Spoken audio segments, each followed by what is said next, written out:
প্রিয় দর্শক আসসালামু আলাইকুম। আশা করছি সবাই ভালো আছেন, সুস্থ আছেন। আজকে আমি বাসবুসা তৈরি করে আপনাদের সামনে শেয়ার করব। এই বাসবুসাটা তৈরি করা কিন্তু খুবই সহজ আর খেতেও হয় ভীষণ মজার। তাহলে চলুন কথা না বাড়িয়ে রেসিপিতে চলে যাচ্ছি। রেসিপি ভালো লাগলে অবশ্যই একটি লাইক দিতে ভুলবেন না। বাসবুসা তৈরি করার জন্য প্রথমে আমি একটা মিক্সিং বোলের মধ্যে 2টা ডিম নিয়ে নিচ্ছি। ডিমগুলো যদি ফ্রিজে থাকে অবশ্যই আধা ঘন্টা আগে বের করে রাখবেন। এরপর ডিমগুলো দিয়ে বাসবুসা তৈরি করে নেবেন। এরপর আমি এখানে দিয়ে দিচ্ছি হাফ কাপ পরিমাণ চিনি। এখন চিনি আর ডিমটাকে সুন্দর করে ফেটিয়ে নিতে হবে যতক্ষণ না চিনিটা গলে যাচ্ছে। এখানে মিষ্টির পরিমাণটা আপনাদের পছন্দ মতো বাড়িয়ে কমিয়ে দিতে পারেন। চিনিটাকে ভালোভাবে গলিয়ে নেওয়ার পর এরপর আমি এখানে 1 কাপ পরিমাণ সুজি দিয়ে দিচ্ছি। আর এখন দিয়ে দিচ্ছি হাফ কাপ পরিমাণ ডেসিকেটেড কোকোনাট। এটা বাজার থেকে কেনা কোকোনাট, আপনারা চাইলে ফ্রেশ কোকোনাটটাও কুড়িয়েও এরপর দিতে পারেন। এরপর আমি এলাচ গুঁড়া দিয়ে দিলাম ফ্লেভারটা ভালো আসার জন্য। এখন দিয়ে দিচ্ছি 1 কাপ পরিমাণ টক দই। এখানে কিন্তু চাইলে আপনারা এলাচের পরিবর্তে ভ্যানিলা এসেন্সটাও দিতে পারেন। তারপর দিয়ে দিলাম আমি হাফ কাপ পরিমাণ রান্নার রেগুলার তেল। চাইলে কিন্তু আপনারা এখানে ঘিও দিতে পারেন সম পরিমাণ, এতে করে কিন্তু বাসবুসাটা খেতে অনেক ভালো লাগবে। হাতের কাছে থাকলে দিবেন, তা না হলে বাদ দিতে পারেন, তেল দিয়েও করে নিতে পারেন। এরপর সব কিছু ভালোভাবে মিশিয়ে নিয়েছি। এখন এখানে দিয়ে দিচ্ছি দুধটা আমি আগে থেকে জাল করে ঘন করে নিয়েছিলাম, সেই দুধটাই এখানে দিয়ে দিচ্ছি। দিয়ে এরপর ভালোভাবে আমি একটু মিশিয়ে নিচ্ছি। এখানে দুধের পরিবর্তে চাইলে পানিটাও ব্যবহার করতে পারেন, তবে দুধটা দিলেই বেশি মজা লাগবে। এরপর বাকি যে দুধটুকু রয়ে গেছে সেটাও কিন্তু আমি দিয়ে দিয়েছি। পুরোপুরি এখানে আমার 1 কাপ পরিমাণ দুধ লেগেছে।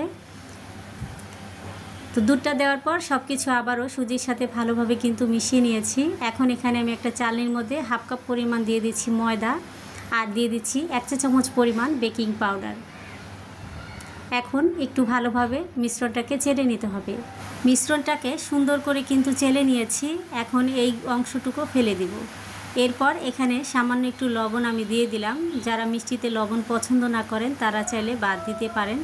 এরপর আবারও সব কিছু ভালোভাবে মিশিয়ে নিতে হবে। তো মিশাতে মিশাতে মিশ্রণটা ঠিক এরকম করে মিশিয়ে নিতে হবে, যাতে কোনো দলা দলা ভাব না থাকে। মিশ্রণটাকে আমি সুন্দর করে তৈরি করে নিয়েছি। এখন এখানে একটা আমি বাটি নিয়ে নিচ্ছি। এখানে আগে থেকে তেল একটু ব্রাশ করে নিয়েছি। এরপর এই বাটিটার মধ্যে আমি মিশ্রণটা দিয়ে দিলাম। আপনারা চাইলে যে কোনো কেকের মোল্ডে বা স্টিলের বাটিতেও এই বাসবুসাটা সুন্দর করে তৈরি করে নিতে পারবেন। আজকের এই বাসবুসাটা আমি ওভেনে দিয়ে বেক করে নিব। আপনারা চাইলে গ্যাসের চুলাতেও বেক করে নিতে পারেন। যেভাবে কেক তৈরি করে বেক করেন ঠিক সেভাবেই কিন্তু বেক করে নিতে হবে। 15 থেকে 20 মিনিটের জন্য কিন্তু বেক করে নিব। অন্যদিকে চুলার মধ্যে একটা হাঁড়ি বসিয়ে দিলাম আর এখানে আমি হাফ কাপ পরিমাণ চিনি ব্যবহার করছি। হাফ কাপ চিনির জন্য আমি এখানে 1 কাপ পরিমাণ পানি দিব। এরপর চিনিটাকে জাল করে নিব 4 থেকে 5 মিনিটের মতো। এখানে শিরা তৈরি করার ক্ষেত্রে কিন্তু পুরোপুরি 1 কাপ পরিমাণ চিনি ব্যবহার করতে হবে। আমরা যেহেতু মিষ্টিটা কম পছন্দ করি তাই আমি এখানে হাফ কাপ দিয়েছি। আপনারা এখানে হাফ কাপের পরিবর্তে 1 কাপ চিনি ব্যবহার করবেন, তাহলে কিন্তু মিষ্টিটা ঠিক মতো হবে। এখন নেড়েচেড়ে চিনিটাকে একটু জাল করে নিব 4 থেকে 5 মিনিটের মতো। চিনিটাকে আমি জাল করে নিয়েছি আর এই পর্যায়ে এসে আমি এখানে দিয়ে দিচ্ছি 1 চা চামচ পরিমাণ হবে লেবুর রস। তাতে করে চিনিটা কিন্তু আর ক্রিস্টালাইজ হয়ে যাবে না। তো এই পর্যায়ে আমি শিরাটাকে চুলা থেকে নামিয়ে নিব।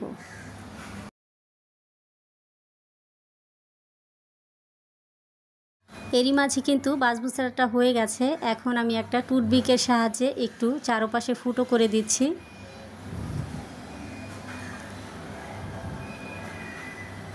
তো সব জায়গায় কিন্তু সুন্দর করে ফুটো করে নেওয়া হয়ে গেল। এরপর আমি যে আগে থেকে শিরাটা তৈরি করে নিয়েছিলাম সেই শিরাটা উপর দিয়ে দিব। বাসবুসাটা গরম অবস্থায় থাকাই কিন্তু এই শিরাটাকে দিয়ে দিতে হবে, তাহলে কিন্তু শিরাটা খুব তাড়াতাড়ি সোক করে নেবে। তো সম্পূর্ণ শিরাটাই আমি দিয়ে দিয়েছি। দেখতেই পাচ্ছেন শিরাটা উপর দিয়ে দেখা যাচ্ছে। কিছুক্ষণ পরে কিন্তু এটাও আর থাকবে না। তো দেখুন খুব সুন্দরভাবে কিন্তু সোক করে নিয়েছে। এখন আমি একটু দেখিয়ে দিচ্ছি, দেখুন কতটা নরম এবং সফট হয়েছে। সবটুকু শিরাই কিন্তু টেনে নিয়েছে। দেখার সৌন্দর্যের কারণে উপর দিয়ে আমি একটু ডেসিকেটেড কোকোনাট দিয়ে দিলাম। আপনারা চাইলে কিন্তু পাউডার সুগারও দিতে পারেন। এরপর একটা ছুরির সাহায্যে আমি বাসবুসাটা কেটে নিচ্ছি। আপনাদের পছন্দ মতো আপনারা কিন্তু কেটে নিতে পারবেন। যারা কখনো এই বাসবুসাটা তৈরি করেনি একবার হলো এই রেসিপিটা ফলো করে এই বাসবুসাটা তৈরি করে খেয়ে দেখবেন। এটা এত মজার একটি বাসবুসা যা আপনি না তৈরি করলে মিস করবেন।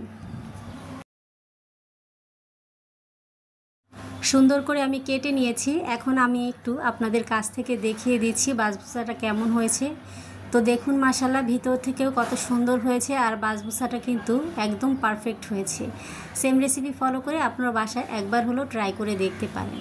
আমার রেসিপি আপনাদের কাছে কেমন লেগেছে অবশ্যই কমেন্ট করে জানাবেন। ভালো লেগে থাকলে লাইক কমেন্ট শেয়ার করবেন আর চ্যানেলটিকে সাবস্ক্রাইব করে নিয়মিত সঙ্গে থাকার অনুরোধ রইল। এখন বাসবুসাটা আমি একটু কেটেও দেখাই, তাহলেই বুঝতে পারবেন কতটা সফট এবং নরম তুলতুলে হয়েছে। আপনারা দেখে নিশ্চয়ই বুঝতে পারছেন। আজকের মতো এখানে বিদায় নিব। সবাই অনেক বেশি ভালো থাকবেন, সুস্থ থাকবেন। আল্লাহ হাফেজ।